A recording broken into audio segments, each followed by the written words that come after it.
अब मेरी गुजारिश है आप सबसे कि आने वाले 5 साल बाद भी जब इलेक्शन होंगे इंशाल्लाह, आप लोगों को उस इलेक्शन में इससे भी बड़ा मुंह तोड़ जवाब उनको देना है। पूरे के पूरे मुमरा को ग्रीन कलर से ऐसे रंगना है कि इन लोगों को यहाँ से बुरी तरह से पछाड़ के भेजना है इंशाल्लाह। हर एक कैंडिडेट इंशाल्लाह 5 साल बाद सिर्फ और सिर्फ MIM का आएगा, क्योंकि अब इलेक्शन में आप मजलिस की ताकत समझ चुके हैं और ये ताकत हमको अल्लाह से आती है। नमस्कार, मी कुठल्याही राजकीय पक्षाची कार्यकर्ती नाही ना माझा कुठल्या राजकीय पक्षाशी काही संबंध आहे। एक भारताची सर्वसाधारण नागरिक म्हणून मला आज प्रश्न पडला आहे, सहारा शेख यांनी जे वक्तव्य केलेले आहे, मुंबई हरी कर देंगे, अरे मग मुंबई काय तुमच्या बापाची आहे, तुम्ही हिरवी करणार आहे? तुमच्यासारख्या उपऱ्यांना आम्ही आमच्यात सामावून घेतलेलं आहे आणि तुम्ही आमच्यावरच सत्ता गाजवायचा प्रयत्न करतात।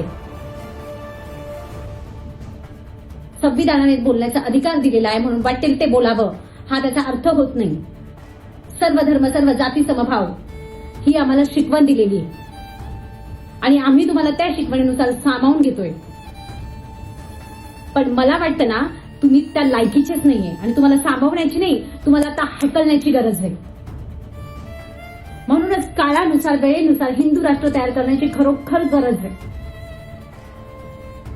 आज ना कुठेतरी काय म्हणतात ना, सीमा ओलांडल्या जाते एखाद्या गोष्टीची, त्या पद्धतीने हे वक्तव्य येतात आणि एकाच नाही, हे वारंवार वारंवार होत चाललेलं आहे।